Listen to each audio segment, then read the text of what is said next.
Newstalk 1280 KIT. It's the morning news. Dave and Lance, and right now the hearings are underway. That's the big news nationally. We have a hearing of sorts tonight locally in city government, Mr. Tormey. It's the second look for council at the strong mayor proposal. Last council meeting, it was decided to kick it ahead a couple of weeks to allow for some tweaking to be done to the proposal. The folks that are bringing it forward, Bruce Smith, Mike Leda, whom we heard from yesterday, and former Yakima Mayor Dave Edler, who we're about to hear from now. Good. I've got this, the measure's been reworked with some legal input. And Dave Edler, not to be confused with the other Dave Edler person out there, joins well, us. That happens a lot, doesn't it? It does. And I get the better end of that deal, I'll tell you. That's for sure, David. Good morning. Good to talk to you guys. So, you going to be there tonight, Dave? I assume you will. I am going to be there tonight. Yeah, I've unfortunately been traveling and missed the last two meetings, but back in town and looking forward to talking tonight as a part.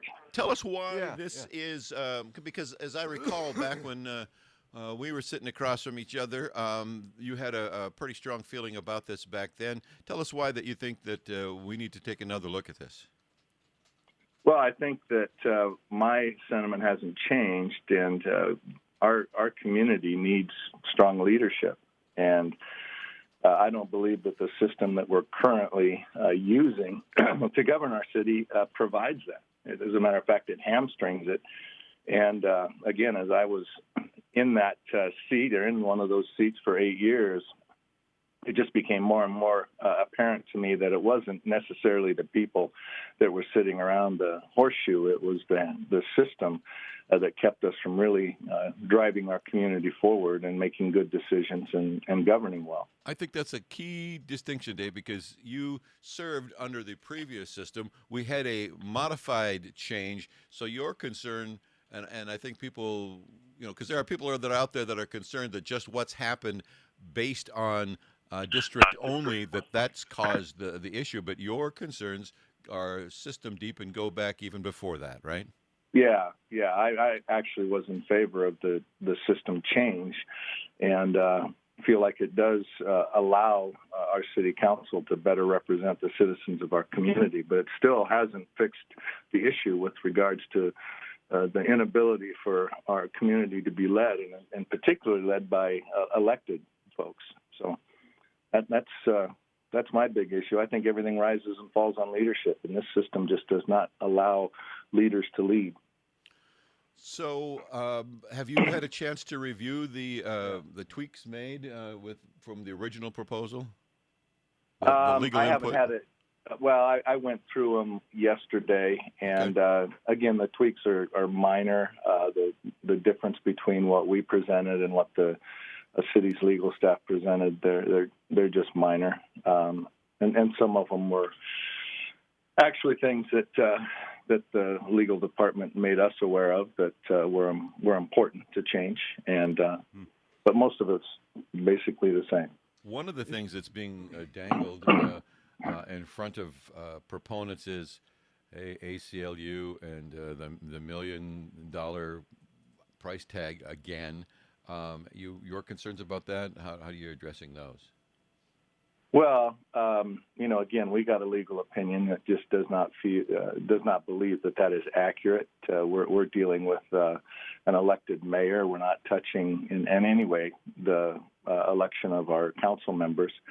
But again, I think to me, I'm not a rocket scientist nor a lawyer, and it's interesting that close to 80% of the cities in our state are run this way, and the ACLU is not attacking any of them or having conversations with them or presenting lawsuits to them because they have this form of government. So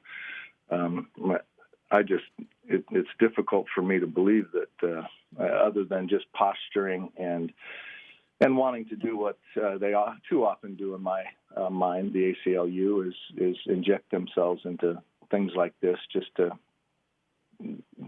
throw their weight around. Posturing by the ACLU? Yeah. Bluster and bullying? Is that even possible? How dare you, Yeah. Dave Edler? How dare you? Dave, if you had to, if you could tell people what you would want to say to them, there's going to be a bunch of people that probably aren't going to be there at the meeting tonight, but there's still voters out there. What's your message about this strong mayor proposal that you'll give tonight if you're going to be speaking? Well, I think that it's pretty simple. I've been thinking about this a lot, but to keep doing the same thing and expect different results is the definition of insanity. And again, I have felt very strongly that this system is what's wrong. It's not the 7 people that are sitting around the horseshoe. It's not that they're all bad people, and yet that's what ends up happening. It's always the people's fault, and I would just declare to our community that it's time to change the system and see if it's not been a systems issue. I think that we need an elected executive. I think that somebody elected should be running our city. And when the majority of the top 10 cities, when the cities in our state that have 50,000 or more people have a greater majority of them that are run this way, they've got to know something. And again, I'm just convinced that our system is what is holding our city back and keeping it from being everything that it should be. There are those out there that say, well, hey, I hear Roscoe's available. What about? Because you're going to hear that, David. Oh yeah, absolutely. And again, that's apples and oranges, and to say that good people wouldn't throw their name in the hat to run for a strong elected mayor, I think is ridiculous. I think that this would be a sought-after position. I think some very, very high-capacity and capable men and women will want to be the mayor of this community. Well, there are those on the council, like Dr. Funk, whose position is, look, let's not poke the ACLU bear. If this is really a community sentiment, then let's see a little more grassroots than just a few guys. What have you heard from folks in your conversations? Like you said, this is a long-held opinion of yours, having worked in the system and worked through it. What are you hearing from the rank and file Yakimians about this? Well, I think that's a great question, Dave, and it's interesting to me that people that in the last go-around, when I really started to press the issue that it was our form of government that was holding us back, I had people, and very prominent people in the community, and then just people that I'd run into in the grocery stores just telling me, hey, leave this alone. Don't do this. And within the last couple of years, I've had more and more people, both in the grocery stores and in other meetings I'm in, just saying, it's time. It's time to change our system. We understand what you're talking about. So I've been actually amazed at how many people have come forward and encouraged me and us that it's time for us to make this change. I'm just amazed that Dave does the grocery shopping, but then that shouldn't surprise me. Well, all right, so you're going to be there. I'm one of the ones that has changed his mind, as you know, Dave. I said, look, I think part of it is people, and I realize now that that's always going to be a variable. So what you need is a system that can allow and flex for character people and non-character people, that the system has some stuff built into it to allow for us to have the best shot. So I have come around. I've changed my mind. I voted to put it on the ballot because ultimately it is the people's call. There were a lot of folks that said that, oh no, we were looking at a long-term interim mayor situation again back then, and we were going to meet an interim city manager tonight. I should say city manager situation. Who knows how anybody will apply for any kind of job in Yakima in the future until this is settled one way or the other. So the most expeditious thing is for council to put it on the ballot and let the people have their say, right? Right. And again, part of what's going on is pretty intense pressure on those that agree with us. And we just like people to come out tonight and stand with us. And let's let the people decide. Amen. And in your line of work, I guess that's the closer. Yes, that is the closer in my line of work. Yeah. Anything else you want to add, Dave Edler?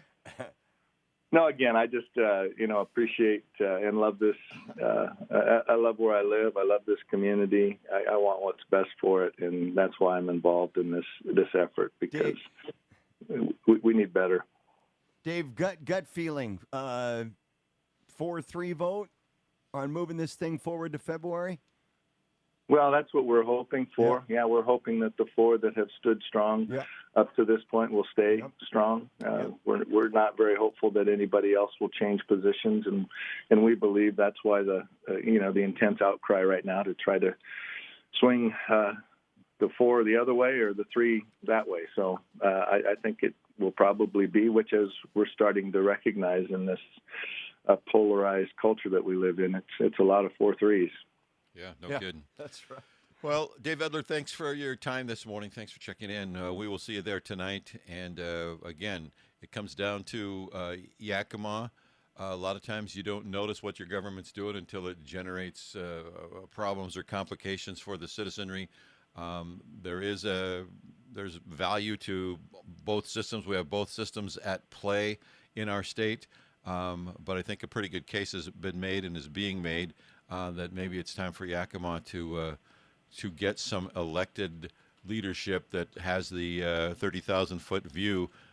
Me personally, I think the districts complicate things. I think that we do lose sight of the total big picture that way, and that we need a big picture leader. And so that's why I've come around, and I'll see you there, David, and all the other folks that are hearing this tonight that want to speak up. And as you say, we can do and be better. So let's be about that business. Thank you, sir. Appreciate it.